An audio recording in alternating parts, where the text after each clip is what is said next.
Agora eu vou falar sobre a segunda apresentação, que será feita pelo Marcos Vinícius Carvalho Arantes. Ele abordará o gerenciamento de resíduos eletroeletrônicos e o gerenciamento de resíduos de construção civil. O Marcos é servidor do Departamento de Gestão e Segurança Ambiental da Unifesp, possui bacharelado em Gestão Ambiental pela USP, especialização em Gestão e Controle Ambiental em Serviços de Saúde pela Unifesp e mestrado em Análise Ambiental Integrada pela Unifesp. Ele é doutorando em Saúde Global e Sustentabilidade pela Faculdade de Saúde Pública da USP e atua há 9 anos em programas de gerenciamento de resíduos sólidos. Marcos, eu lhe passo a palavra, fique à vontade para iniciar quando quiser. Muito obrigado. Olá, Cássio, boa noite a todas e todos, boa noite a Junilha que me antecedeu. Vocês estão me ouvindo bem? Sim. Sim, ótimo. Deixa eu compartilhar aqui a tela com vocês.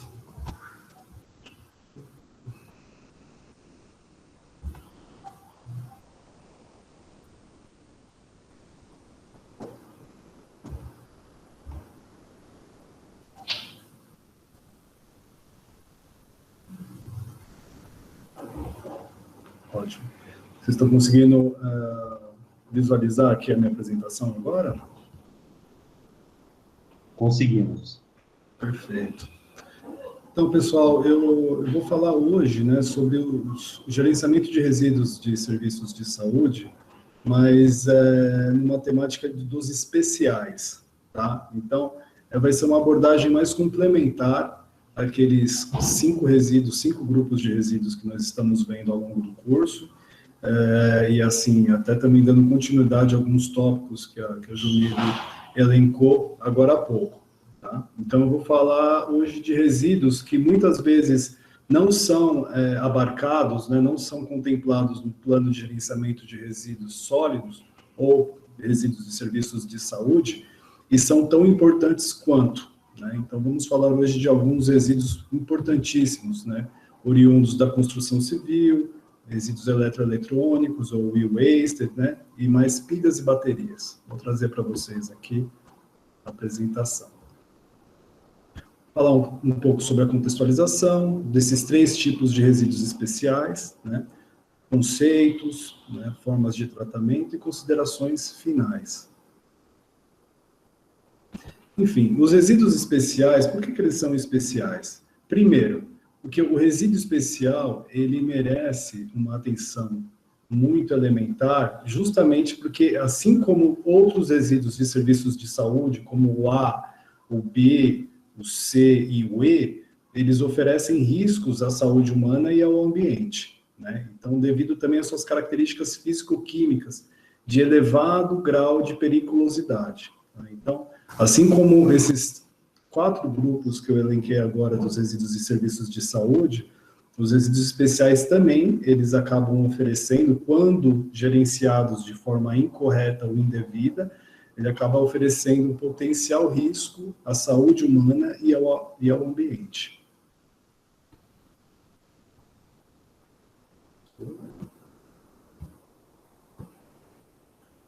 Então, reforçando justamente quais seriam as características físico-químicas. Seriam características que têm uma certa toxicidade, reatividade, né? Não haveria patogenicidade do grupo A, né? Mas assim, toxicidade, inflamabilidade, reatividade, corrosividade, muitas questões relacionadas ao grupo B, né? Os resíduos químicos. Então, os resíduos especiais, você deve levar em consideração todas essas características, justamente para implementar o devido gerenciamento dele, né? Verificando a possibilidade de reciclagem, reutilização e tratamento. Tá? Muitas vezes esses resíduos especiais, denominados como especiais, não se verifica essa execuibilidade de reciclagem, reutilização e tratamento.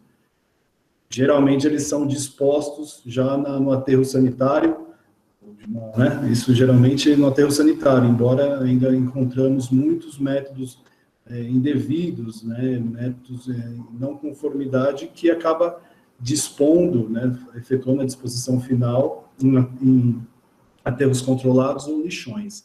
Mas deve-se verificar que a disposição incorreta desses resíduos coloca em risco tanto a saúde humana quanto a qualidade ambiental, podendo ensejar impactos e também poluição, tanto no ambiente atmosférico, na fauna, flora, a questão também dos corpos hídricos, né, e da crosta terrestre, né, também nos nossos solos, quando dispostos de forma incorreta.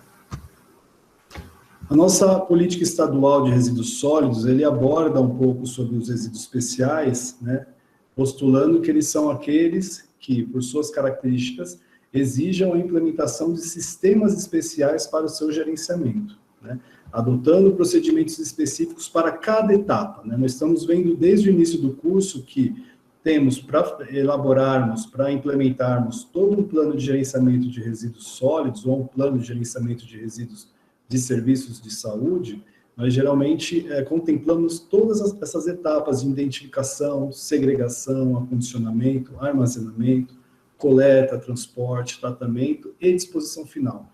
Então, o resíduo especial, ele deve ter um gerenciamento específico para ele, né, porque ele tem características especiais, né, características peculiares, que exigem, né, um gerenciamento também peculiar e robusto.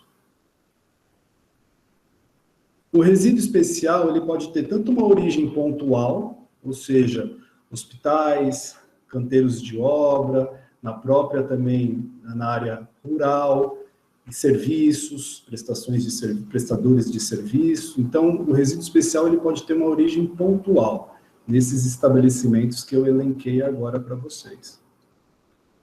Ou também de forma difusa. Então, nós verificaremos que muito do resíduo de construção civil, que é um resíduo especial, já adianto para vocês, ele é gerado em apartamentos e casas, né? Ele tem origem domiciliar, mas também ele é gerado em universidades, em indústrias, né? Em comércios e estabelecimentos comerciais. Então, a gente pode ver que temos duas fontes de origem, né, de geração dos nossos resíduos especiais. Tanto a difusa, como nós estamos vendo agora, quanto a pontual.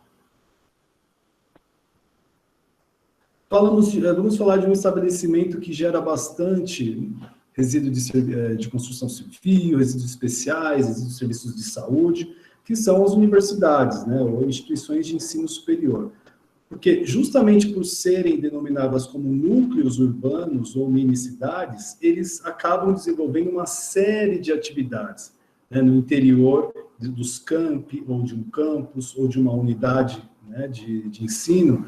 Então, por ter essa característica complexa e multifatorial, os resíduos especiais também são gerados em universidades, né? Fazer uma matriz para vocês aqui, ilustrando em média, mais ou menos, de forma geral, quais são os tipos de resíduos gerados em uma universidade, para ratificar, né, de forma assertiva o quão complexa é essa matriz de geração. Então, vários resíduos são gerados em uma universidade, os tipos. Tem várias diversidades, tanto em qualidade, quantidade, então, vários tipos de resíduos, em muitas quantidades também, volume, uma composição heterogênea para cada grupo de resíduos. Nós verificamos que só para resíduo químico, nós temos diversas composições, tanto no seu estado sólido quanto líquido, né? Também vimos que no grupo A temos 5 grupos, né? Então é uma composição heterogênea, não é um único grupo, né? Ele tem as suas subdivisões, como a nossa colega Thais expôs em sua aula. Então nós vemos que uma universidade pode gerar uma série, todos os resíduos de serviços de saúde, do A ao E, resíduos de construção civil, resíduos eletroeletrônicos, rejeitos também. Vou tirar essa parte aqui para facilitar.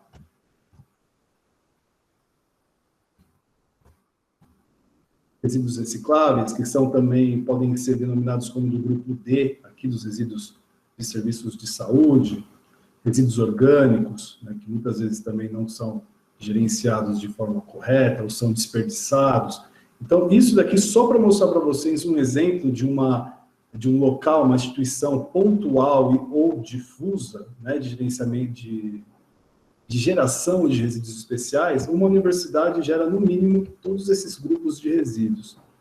Hoje, nós falaremos mais de construção civil e o e-waste e pilhas e baterias também, né? Então, aqui a gente vai pontuar a nossa análise hoje para esses dois grupos de resíduos, construção civil e o e-waste, que são considerados resíduos especiais.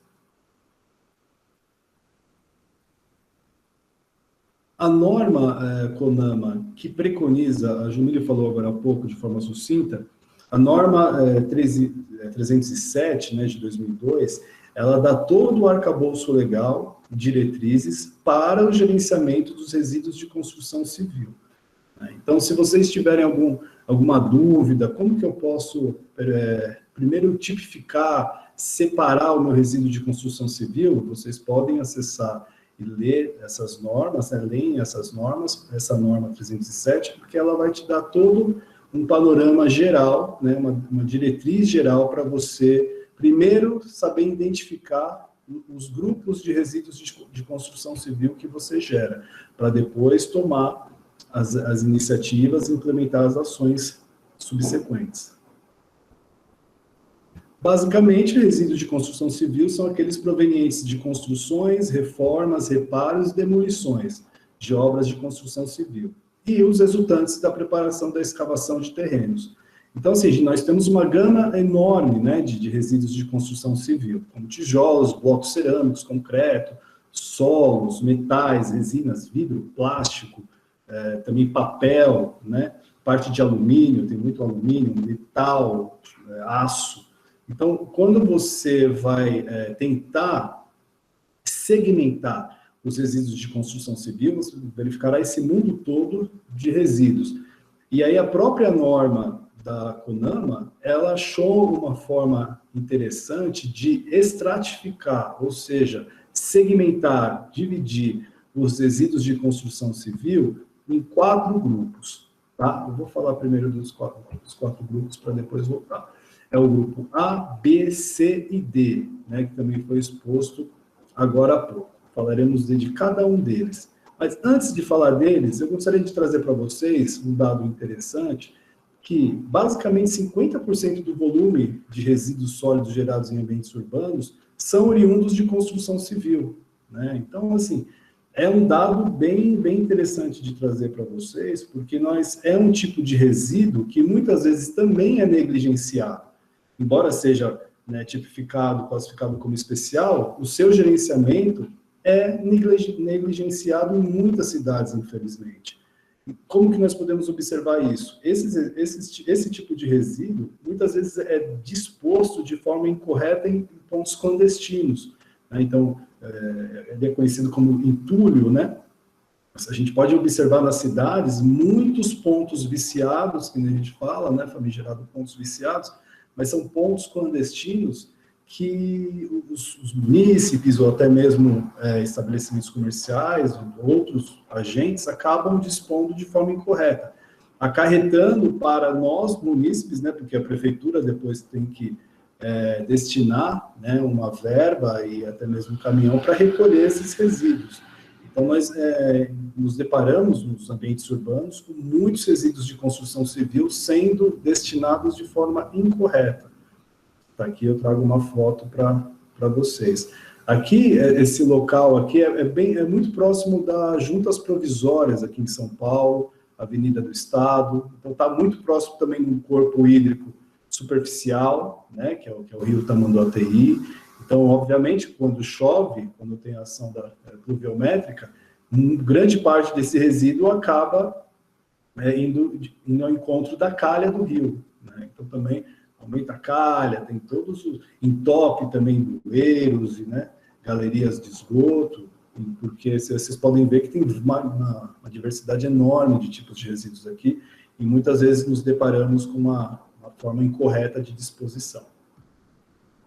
Vamos falar agora de cada grupo de resíduos de forma mais específica, né? Você pega o grupo A, são aqueles passíveis de reciclagem. Tanto o grupo A quanto o grupo B são resíduos de construção civil passíveis de reciclagem. Então, tanto solos provenientes de terraplanagem, componentes cerâmicos como tijolos, blocos, telhas, placas de revestimento, argamassa e concreto, eles podem ser reutilizados, eles podem ser reciclados. E nós veremos hoje.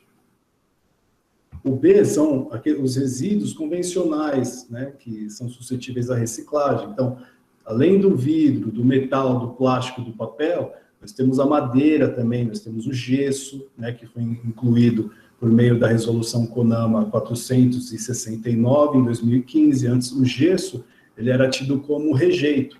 Agora, nós passamos a incluir, né, por meio dessa resolução CONAMA 469/15, o gesso, porque o gesso também pode ser reciclado, o gesso também pode ser reutilizado. Assim como a madeira, ela pode ser reutilizada, ela nem precisa passar por um processo de reciclagem, uma mudança físico-química de suas propriedades. Ela sendo triturada, ela pode dar uma série de finalidades, né? Falaremos daqui a pouco. E a própria, né, as latas de tinta, também elas podem ser recicladas, né? O grupo C, como foi falado outrora, ele é aquele resíduo tipificado como um rejeito, ou seja, que ainda não há uma tecnologia disponível ou economicamente viável para a sua reutilização. Mas é interessante trazer para vocês aqui que o rejeito de hoje pode ser o resíduo de amanhã, né? O gesso até 2015, ele era considerado como um rejeito, né? A partir de 2015, ele passou a ser considerado um resíduo passível de reciclagem. Então, ele já pulou para o grupo B, né? Então, com o avanço da tecnologia, nós vamos agregando mais rejeitos a resíduos recicláveis, né? Que isso é importantíssimo. Cada vez mais nós investirmos, né, em tecnologia, observarmos a possibilidade de aplicação de tecnologias para transformar o nosso rejeito em um resíduo potencialmente reciclável, né? Então, o rejeito de hoje pode ser o resíduo de amanhã. Foi assim com os pneus também. Eu lembro que quando eu comecei a minha graduação lá atrás, 15 anos atrás, em 2005, nós tínhamos um problema de importações de pneus, né, da Europa. Se não me engano, era até da Inglaterra, uma importação indevida, né, incorreta, e naquela época os pneus eram tidos como rejeitos, né, e acabava sendo um passivo ambiental. Hoje o pneu já é utilizado para recapeamento, para uma série de finalidades, e ele é reciclado, né? O próprio também isopor, tem várias tecnologias que reciclam já o isopor, mas ainda são pontualmente utilizadas. E do grupo D são os resíduos perigosos, né, que oferecem risco à saúde humana e à qualidade ambiental. Então, tinta, né, no seu estado líquido, solventes, telhas de amianto, que nem a própria Jumeli falou anteriormente, óleos, né? Então, esses resíduos, eles devem ser submetidos a um tratamento específico ou encaminhados ao aterro sanitário específico, geralmente o aterro sanitário de classe 1, que é destinado para os resíduos perigosos.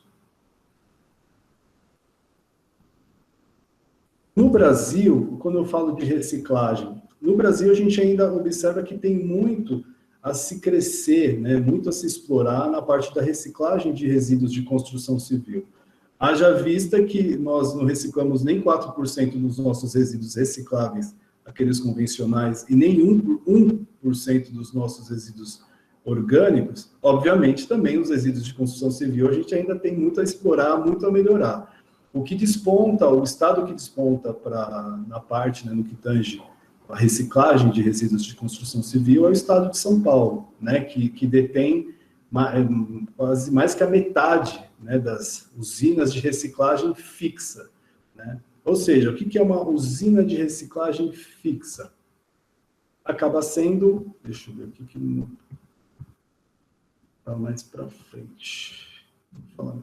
A usina de reciclagem física é nada mais que um local, né, onde tem toda uma infraestrutura que abriga um alimentador, um gritador, um transportador de correia fixa, ímã de separação magnética, transportador de correia móvel, no próprio local, geralmente às vezes se monta no próprio canteiro de obras, uma usina de reciclagem fixa, ou, né, há uma usina de reciclagem física no local específico, onde as empresas de caçamba, né, as empresas responsáveis pela coleta desse resíduo, coleta e transporte do resíduo de construção civil, envia para essas usinas de reciclagem fixa. Então, São Paulo é responsável por mais de 50% das usinas existentes no Brasil, mas ainda há muito a se explorar, levando-se em consideração que a geração de resíduos de construção civil é responsável por quase 50% da geração dos resíduos urbanos, né, no ambiente urbano. Aqui é uma usina de reciclagem móvel. Então, às vezes, você não precisa enviar todo o seu resíduo reciclado ou passível de reciclagem da construção civil para uma usina fixa. Você contrata um caminhão, você contrata toda essa infraestrutura aqui já acoplada nessa britadeira móvel, né? E ele vai até a obra e efetua a reciclagem ou a separação e segregação dos resíduos do tipo A e B para você já efetuar a reciclagem e a reutilização, na verdade, até a reutilização desse resíduo de construção civil já na própria obra, né? Então, é uma questão bem interessante que, obviamente, depende muito da parte de segregação. Nós devemos sempre batalhar e atuar de forma eficaz e eficiente na parte de segregação do resíduo, porque você, efetuando uma boa segregação, as próximas etapas de gerenciamento de resíduos, tanto no caso, né, de construção civil, mas todos os outros tipos de resíduos também, os resíduos de serviços de saúde, o e-waste, pilhas e baterias, se você não efetuar resíduo orgânico, resíduo reciclável, se você não efetuar uma boa segregação, adequada segregação, você compromete todas as etapas subsequentes, né? Então, é muito importante fazer a segregação nos canteiros de obra desse resíduo de construção civil, né? Fazer a coleta seletiva também desse resíduo. E depois você pode encaminhá-lo para uma trituração, uma granulagem, né? Não vou entrar muito em uma parte específica desse resíduo, mas o resíduo A, do grupo A, aqueles lá, argamassa, solos, madeira, ele pode ser submetido por essas duas etapas, de trituração e granulagem. Então, você já está fazendo, né, um tratamento, não vou dizer um tratamento porque ainda não houve uma mudança significativa, mas pode ser entendido também como um tratamento para reutilizar esse tipo de resíduo, do grupo A. Voltando aqui, ó, olha como é feito. Por meio desse tratamento, ou por meio dessa coleta seletiva, você gera um insumo novamente, areia, rocha do tipo 1, rocha do tipo 2, rocha do tipo 3. Essas rochas do tipo 1, 2 e 3 varia a sua granometria, né? a sua espessura, né? Seu diâmetro. Então, a granometria das rochas um pouco mais fina, até a mais grossa. Olha que interessante aqui, ó. Todo um processo, você faz uma peneira, todo um transporte para você utilizar o transporte aqui, né, por meio dessa correia móvel aqui. E aqui um layout mais abrangente. Olha os tipos de areias que são aproveitadas por meio desse tratamento. É bem interessante, ó, você pode reaproveitar uma bica corrida, uma areia média, um pedrisco, uma brita reciclada, um rachão. Então, ó, tudo isso acaba virando insumo para voltar para a própria obra ou ser utilizada. Isso é uma valorização. Você está valorizando o resíduo de construção civil, né, fazendo a segregação correta para uma reciclagem. E nós temos aqui, ó, compostos novos que podem ser reutilizados. Aqui, ó, tá vendo? Isso daqui é tudo insumo de resíduo de construção civil, que virou insumo e pode ser reaproveitado, né? Eu lembro que na época que o estádio do Corinthians estava sendo construído, muitos resíduos de construção civil oriundos do estádio do Palmeiras foi utilizado no estádio do Corinthians. E aí, na época, claro, os amigos, os conhecidos que brincam, né, pelo fato de eu ser corintiano, Marcos, vocês estão utilizando o lixo do nosso estádio. Não é um lixo, é um resíduo, né? Um resíduo, é um insumo muito, muito importante e que pode ser utilizado sem nenhum problema, né? Quando você tritura a argamassa, tudo mais. Então, às vezes a pessoa, é claro que faz parte de um tom mais jocoso, vai brincar um pouquinho, mas agora a gente está vendo aqui no nosso curso que o resíduo de construção civil, ele é riquíssimo, né? E ele pode virar insumo por meio de um tratamento não tão complexo, né? É claro que a infraestrutura, às vezes, móvel, que vai até a própria obra, é um pouco robusta, mas vocês podem ver que não é um tratamento que envolve grande quantidade de energia empregada, né? E você de resíduo, acaba virando um insumo que pode ser aproveitado. Do grupo B, a gente pode destinar o grupo B para reutilização, para reciclagem. Nós podemos triturar a madeira e encaminhá-la para compostagem. É importante dizer que essa madeira triturada, ela não pode estar envernizada, tá bom? Porque se ela estiver envernizada com verniz ou com alguma outra tinta, ela não pode ser destinada à compostagem, né? Porque aí ela tem esse componente químico tóxico para esse sistema e ele não vai se degradar tão facilmente, né? O gesso pode ser submetido à trituração, à granulagem. Os recipientes vazios de tinta podem ser encaminhados para logística reversa, então vocês podem verificar, às vezes no seu estabelecimento, seja numa universidade ou no hospital, as tintas vazias, esses recipientes de aço, né, vazios, eles podem ser reciclados sim, né? Então, vejam na cidade de vocês que vocês podem dar a destinação correta para todo tipo de resíduo B e A. E o resíduo C é aquele que é o rejeito, então, a priori, ele ainda não tem uma viabilidade técnica e econômica para ser reciclado, mas, volto a dizer, o rejeito de hoje pode ser o resíduo de amanhã. E o resíduo da classe D são aqueles resíduos denominados como perigosos, e eles têm que ser submetidos à logística reversa ou serem encaminhados para aterro sanitário de classe 1. Lembrando aqui, né, aqui é um quadro, um resumo do que a gente pode fazer com o nosso tipo de resíduo de construção civil, qual que é a forma de gerenciamento. No A eu posso tanto reciclar, reutilizar e implementar a logística reversa. No B também, mesma coisa. O C você pode incinerar, né, mas tem que tomar cuidado, tem uma certa ressalva com incineração. Embora muitos resíduos de construção, muitos resíduos químicos podem ser aproveitados na indústria de cimento, né? Bem interessante. Então, você não precisa incinerar aquele resíduo químico, você pode destiná-lo à indústria de cimento, que a priori, né, que na verdade a posteriori vai ser utilizado na construção civil. E a logística reversa em incineração também dos resíduos do grupo D. Mas nós temos que tomar muito cuidado com esse resíduo do grupo C e D, sobretudo nessa parte de incineração.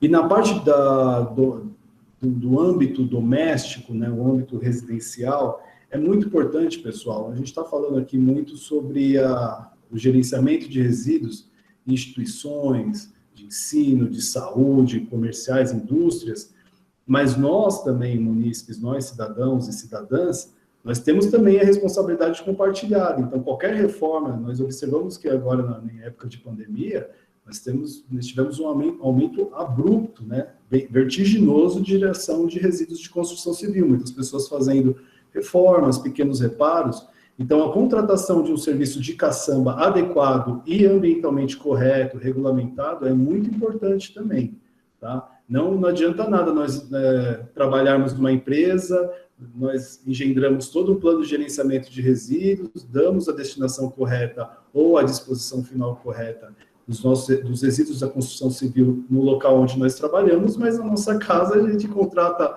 ou paga, sei lá, R$50 para o menino jogar no terreno baldio, né? Que isso eu lembro que aconteceu em 2012, foi até um tio meu reformou o meu apartamento E ele até comentou, Marcos, eu conheço um menino que leva esses sacos aí e joga no terreno. Eu falei, não, tio, obrigado, eu vou contratar uma caçamba, porque foi um pequeno reparo que eu fiz no apartamento, mas por mais que eu pagasse um pouco mais, assim, não utilizei todo o espaço da caçamba, mas eu soube que a caçamba teve uma destinação correta.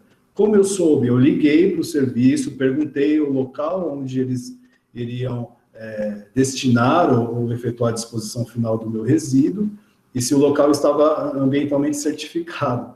E eu lembro que na época a moça que me atendeu, né, gentilmente me atendeu, ela perguntou se eu trabalhava na CETESB. Eu só fiz essa pergunta, né, claro, como gestor ambiental, tudo, mas como poucas pessoas fazem essa pergunta, a maior pergunta é quanto que é, pode ser mais barato, né? Essa, infelizmente, é a maior preocupação da maioria das pessoas.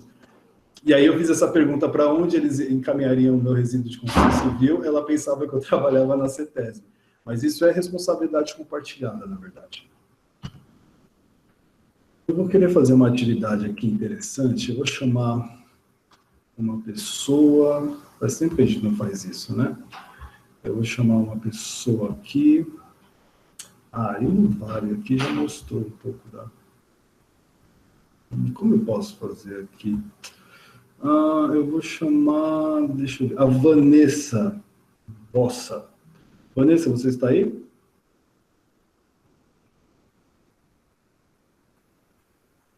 Vanessa?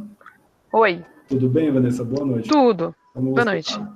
Obrigado por atender aí de prontidão. Imagina. Vanessa, feche os olhos um segundo, por favor, porque senão você vai ver a resposta aqui. Tá certo. Tá bom. Aí não vale. Deixa aqui, essa coisa de compartilhamento. Vanessa, querida, agora que a gente falou muito dos tipos de resíduos de construção civil, pode abrir os olhos, pode abrir os certo. olhos. Tem do grupo A, nós vimos que tem o grupo A, o grupo B, o grupo C e o grupo D. Nessa caçamba, eu tirei foto dessa caçamba na Sena Madureira, que é próximo do local onde nós trabalhamos, aqui em São Paulo. Nessa caçamba, você consegue identificar quais tipos de resíduos de construção civil, olhando aqui? Deixa eu reparar aqui. Com certeza.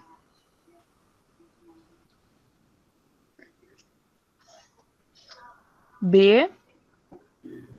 Qual que é o B? Os plásticos. Sim. Nossa, é papelão. Papelão, correto. Esse aqui tá com cara de madeira, um cabo. Isso, madeira, exato. Eu também acredito que tem aí no meio.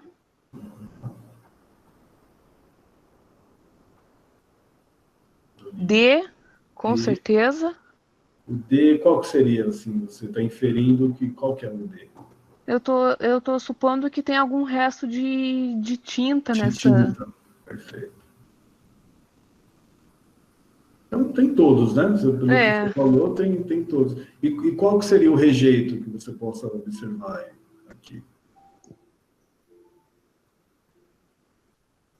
Não está tão visível um rejeito. Não, eu sou meio cega ainda. Não, mas não tem muito... É muito difícil de ver um rejeito aqui, realmente, mas...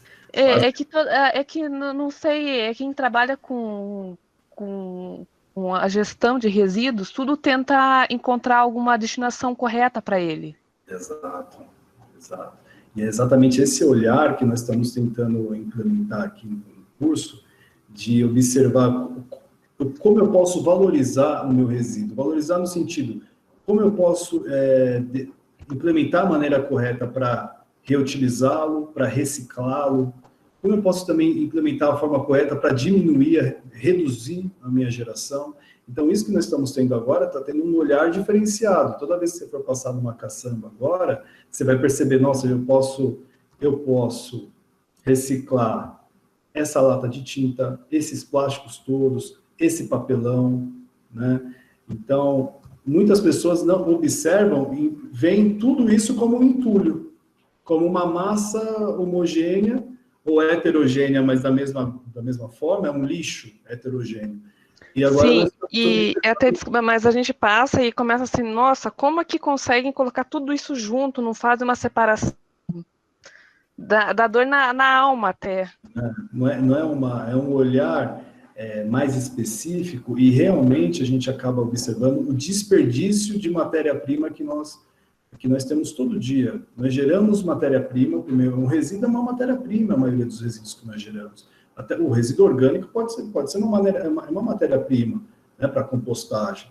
Então, muitos resíduos que nós geramos, todos aqueles outros que nós vimos e agora da construção civil, são desperdiçados e são encaminhados para aterros. Né? Então, a gente gasta um dinheiro enorme para levar matéria-prima, né, que é passível de reciclagem ou reutilização, para serem aterrados. Então, esse olhar é importante nós termos ao longo do curso. Mas muito obrigado pela participação. Imagina, obrigada. Obrigado mesmo pelas considerações. Vamos ver, eu acho que tem uma aluna chamada Ana. Cássio, você pode me ajudar, por favor? Escolha uma aluna ou um aluno para mim, só para eu tirar da tela. Você me ajuda, por favor, Cássio? Um nome aleatório. Eu vou pegar o nome que está aparecendo para mim aqui, da última pessoa que mandou a mensagem pelo chat, Josi Ribeiro.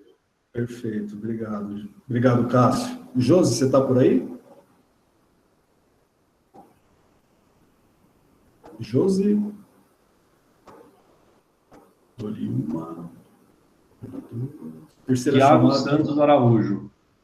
Tiago Santos. Araújo. Tiago Santos, você pode participar? Boa noite, Marcos. Oi, Tiago, tudo bem? Você está conseguindo? Obrigado. Eu estou na ligação do trabalho agora, não posso participar, peço perdão. Tudo bem, não tem problema não. Vamos para o próximo. Obrigado, Tiago. Posso falar ou você quer procurar? É que tá na tela, eu não estou enxergando. Ah, certo. Thaís Braga.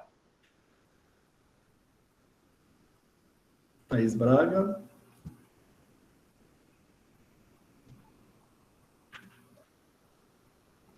Franklin Oliveira. Acho que o Franklin já foi. Franklin, você está aí? Próximo. Natália Delfito. Estou olhando no chat. Perfeito, obrigado, Cássio. Natália Delfico, é Delfico? Delfito. Delfito, desculpa. Que isso. Opa, o pessoal foi fazer a pipoca, pessoal. Próximo. Agora eu vou pegar da lista mesmo aqui. Bárbara Tage. Se não der na Bárbara, a gente continua, então. Para não parar muito. Tudo bem, caso a gente continue, então o pessoal deve estar jantando. Pessoal, na verdade, essa atividade de identificação é para mostrar que, eu tirei essa foto também no próximo aqui onde eu resido. Nós podemos identificar que só nessa caçamba, por eles não terem feito a segregação correta, nós temos o resíduo grupo B e D. Por que eu coloquei grupo B de bola e D de dado aqui? Porque a lâmpada fluorescente, ela pode ser reciclada, sim, sobretudo as extremidades aqui de alumínio, né? O vidro que reveste a própria lâmpada, e o mercúrio, ele tem que ser encaminhado para um aterro de classe 1. Obviamente, se tiver uma outra finalidade hoje, eu não vou saber dizer para vocês hoje o mercúrio da lâmpada fluorescente, mas pode ser que já tenha uma tecnologia disponível, mas às vezes não economicamente viável para o reaproveitamento do mercúrio da lâmpada fluorescente. Mas a gente observa aqui, que é muito preocupante, a lâmpada, ela está próxima a todos os outros tipos de resíduos de construção civil, como o B também, né? A gente vê aqui que é um papelão.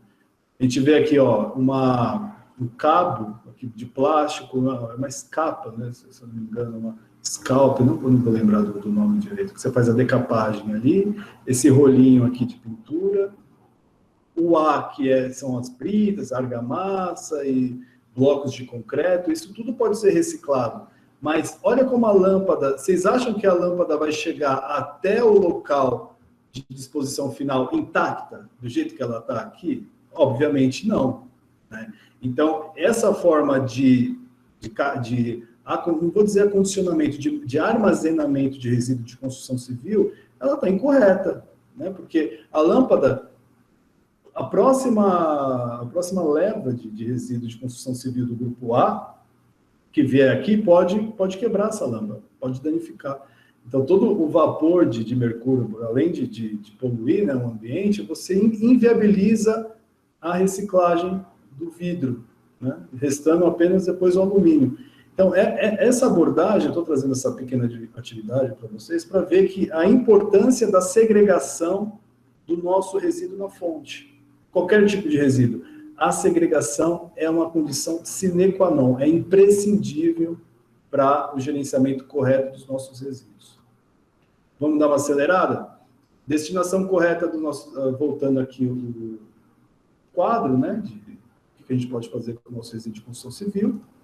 Vamos entrar no resíduo eletroeletrônico. O resíduo eletroeletrônico, ele é um resíduo especial e perigoso, né, quando disposto ou gerenciado de forma incorreta, porque ele contém muito metal pesado, né, como mercúrio, chumbo, cádmio e demais plásticos. Então, o resíduo de eletroeletrônico, ele depende também de um gerenciamento especial e correto. Aqui são algumas legislações interessantes que eu trouxe para vocês, normas que ainda projeto de lei, a gente ainda não tem uma pavimentação, a gente não tem uma norma magna, assim, né, que acabe instruindo o gerenciamento correto dos nossos resíduos eletroeletrônicos. E ainda ele é tido ainda como lixo eletrônico. Eu coloquei em amarelo aqui, porque o certo seria resíduo eletrônico, né, em termos conceituais, né, o conceito. Então, as pessoas ainda lidam com o resíduo eletroeletrônico como um lixo que o que a gente faz com isso, né? Então, infelizmente, no Brasil, a gente ainda está caminhando claudicante, a passos lentos, para ter uma legislação mais sólida. No entanto, em outras partes do mundo, como na Europa, na União Europeia, tem essa diretiva europeia de 2002, muito interessante, que vocês podem acessar, né? E algumas associações também, entidades bem interessantes. No Brasil, no caso, eu vou citar aqui a Green Electron, que capta, né, faz a logística reversa desse resíduo eletroeletrônico. Aqui a composição do nosso celular, né, um exemplo.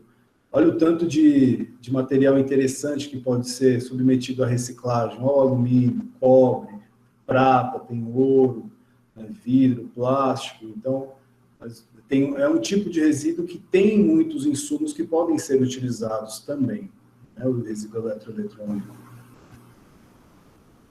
É um gráfico que mostra o aumento do consumo de celulares, a compra de celulares ao longo dos anos. Então, esse gráfico aqui em laranja são os resíduos eletroeletrônicos, são os celulares, né, na verdade, os celulares móveis. Olha o tanto que vem aumentando desde de 2000, do comecinho, um pouco antes de 2000.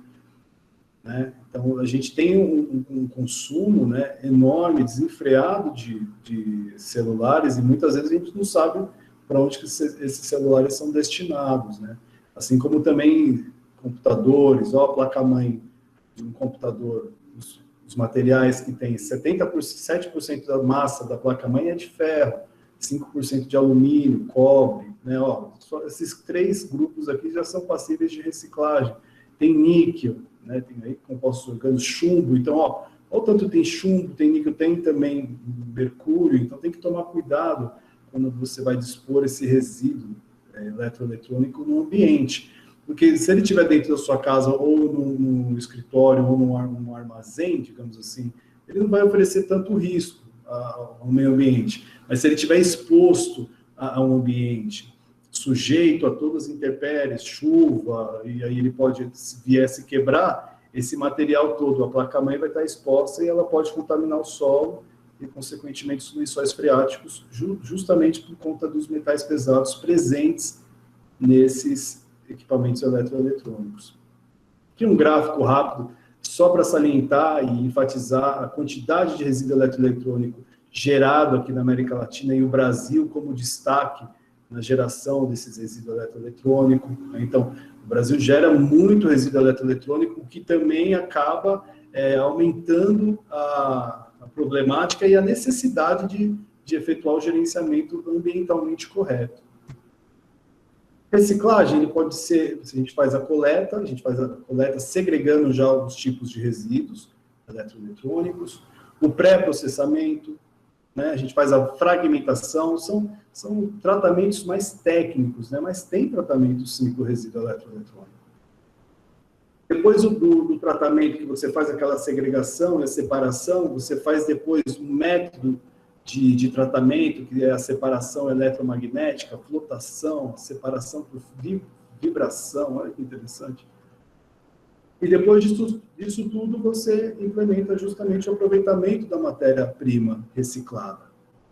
Então, na Essências, no aterro de Essências, eles captam uma parcela, uma quantidade não tão significante, porque se você for ver no contexto geral, a quantidade de resíduo eletroeletrônico que nós geramos é muito grande, não é só celulares, né? A gente vai ver, nós geramos geladeira, micro-ondas, computadores, né? Todos esses componentes, fogão, televisão, todos esses equipamentos eletroeletrônicos, quando danificados ou quando já obsoletos, eles são destinados a algum local, né? Então, geralmente, não são locais ambientalmente corretos, né?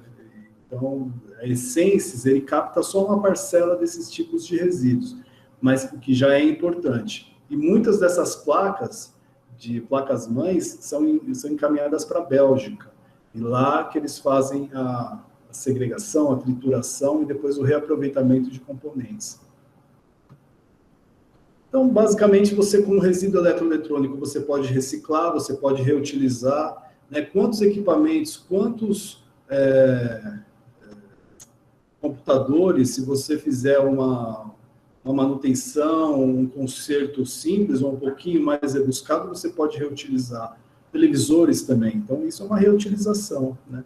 E a reciclagem, quando você faz todo aquele processo que eu mostrei outrora, de segregação, de separação magnética, para reaproveitar os componentes das placas-mães. Muito interessante frisar a importância da logística reversa dos nossos produtos eletroeletrônicos, né? Então, assim, a gente às vezes não sabe, onde eu vou levar essa geladeira, onde eu vou levar esse fogão, né, esse micro-ondas. Tem locais, sim, que acabam recebendo esses tipos de resíduos. Um resíduo muito importante também aqui, os toners e cartuchos, são resíduos perigosos, porque contém um resto de tinta e outros materiais tóxicos, então a gente não pode também dispor no ambiente de forma inadequada. Então, logística reversa para os nossos toners também, é um e-waster.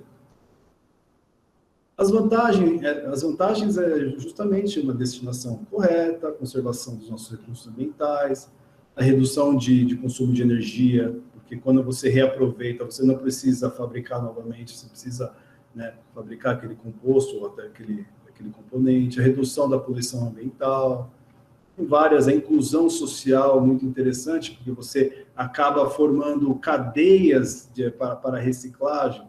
Então, várias pessoas trabalham nessa cadeia para captação desse resíduo, para separação desse resíduo, para depois ser reciclado ou para ser reaproveitado. Também outros mercados do próprio remanufaturamento, você recebe um determinado resíduo eletroeletrônico e você acaba recuperando, né, aqueles que estão danificados e acaba revendendo. Então, gera-se todo um mercado, né, e, obviamente, uma inclusão de renda. Geração de renda e inclusão social. Trazer para vocês aqui brevemente uma experiência que nós tivemos na Unifesp para a captação dos nossos resíduos eletroeletrônicos, mas não só nossos, mas dos servidores da Unifesp também. Então, nós fizemos uma campanha que perdurou por um mês, no ano passado, no ano retrasado também, e às vezes até um pouquinho mais de um mês, onde nós deixávamos uma caçambinha ali, um recipiente acondicionador, né, uma bacia grande, para os servidores e servidoras da Unifesp Reitoria levarem o seu resíduo eletroeletrônico. Então, eles podiam levar fornos, micro-ondas, fornos nem tanto porque era muito grande, né? O forno é muito grande e o espaço reservado era pequeno. Mas, basicamente, pequenos monitores, rádios, Walkman, meu Deus do céu. Quando eu vi o Walkman, eu percebi o tanto que eu estou ficando velho, assim, porque tantas coisas que eu me identifiquei ali e eu utilizava, e agora já são obsoletos, né? E muitas pessoas não sabiam para quem levar, para onde dispor, né, ou destinar.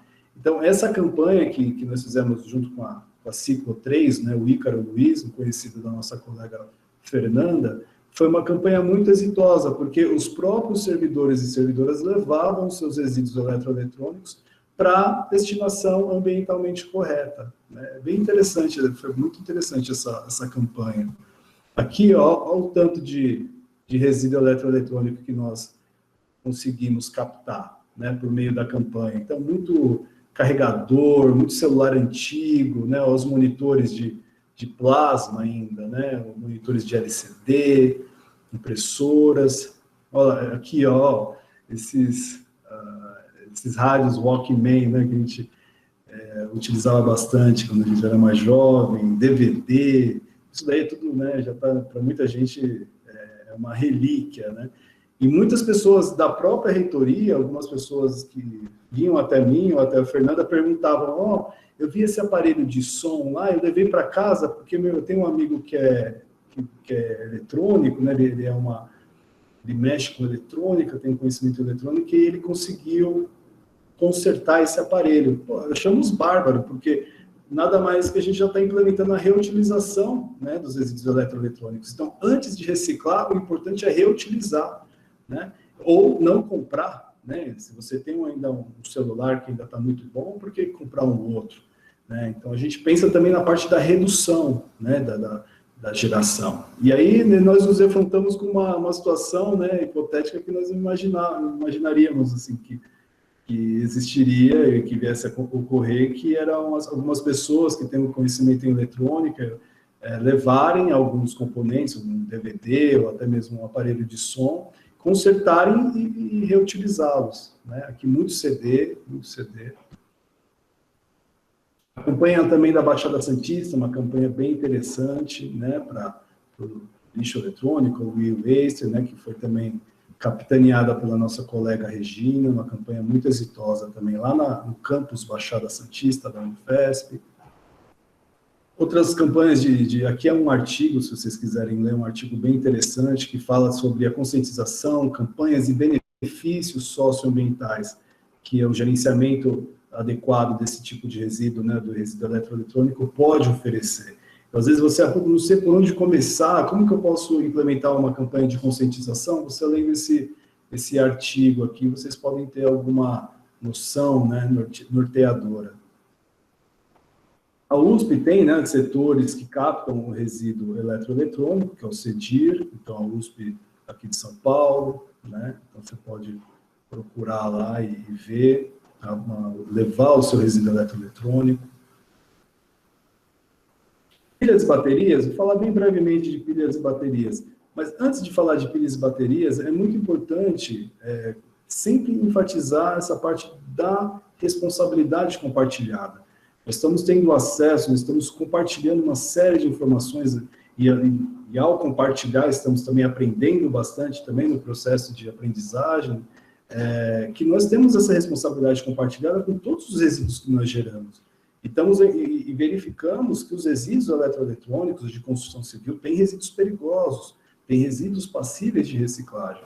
Então, essas informações que nós estamos absorvendo, vocês estão absorvendo, é importante passar para frente e também ter essa noção do quão é elementar e imprescindível o gerenciamento dos nossos resíduos sólidos, né, em qualquer tipo de instituição. Falando brevemente de pilhas e baterias, a resolução CONAMA 401 fala bastante, preconiza bastante diretrizes relativas ao gerenciamento de pilhas e baterias. Então, se vocês quiserem dar uma olhadinha lá, fiquem à vontade. Por quê, né? A pilha bateria tem vários metais pesados também, e isso pode ainda potencializar, juntando com o resíduo eletroeletrônico. Imagine, resíduo eletroeletrônico, mais baterias e mais outros resíduos químicos, e uma parcela enorme de metais pesados dispostos incorretamente no ambiente. Então, pode ocorrer essa bioacumulação, né? Nós vimos aqui no curso da bioacumulação de mercúrio nos níveis tróficos, né? Em toda aquela população animal que consome aquele peixe que está com o metal pesado, bioacumulado, aí o ser humano depois consome esse outro animal, então vai bioacumulando. Isso tudo acaba sendo uma poluição difusa, né? Então, as pilhas baterias têm metais pesados. importante nós também segregarmos, gerenciarmos de forma correta. A identificação que vocês podem utilizar para pilhas e baterias, vocês podem utilizar que está na resolução CONAMA 401, ou às vezes fazer uma mais rebuscada. O importante é saber fazer uma boa identificação que seja inteligível, né, que seja didática, para as pessoas levarem e depositarem a sua pilha e bateria no recipiente acondicionador específico. Né? Formas de reciclagem são esses 3 tipos, né, mas aqui é uma parte mais técnica.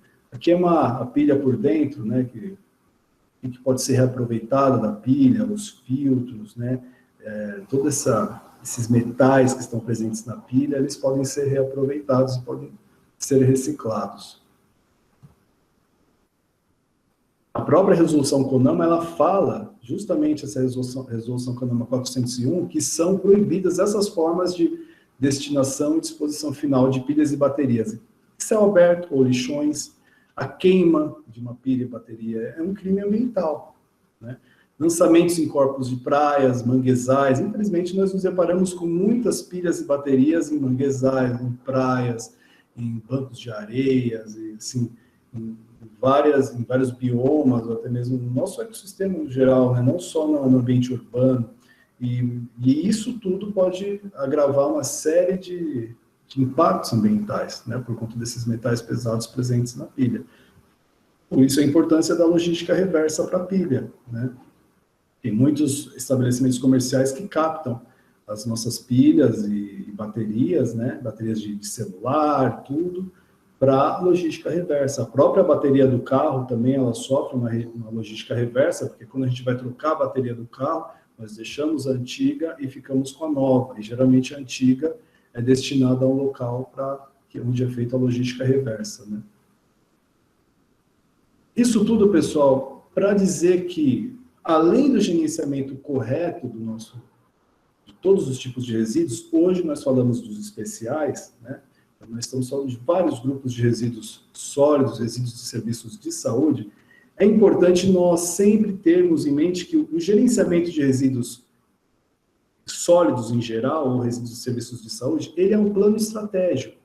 Então, eu sempre acabo martelando bastante na parte de, antes de a gente gerar aquele resíduo, a gente tem que pensar em formas de reduzir aquele resíduo, de não gerar, né, os 3 R's, os 5 R's, porque não gerando esse tipo de vários tipos de resíduos, determinados tipos de resíduos, a gente vai poupar uma série de dificuldades lá na frente, né? Então, se você não gera um resíduo perigoso já na sua essência, ou já diminui, então menos dor de cabeça você vai ter para gerenciá-lo depois, né? Então, por isso que é importante tanto a gente pensar muito sobre a economia circular, a questão dos 5 R's, o Zero Waste também, que é a não geração, né? Então, além do olhar de gerenciamento, que é o olhar técnico que nós trazemos aqui, tem que ter um olhar estratégico também, tá bom? Economia circular, um pouco da economia circular, pensar mais na redução, reutilização e reciclagem, e menos na incineração, disposição final. É muito importante pensar nesses 3 pontos, né? E os 3 últimos, assim, é quando você já implementou bastante as primeiras etapas da escada de Lansing.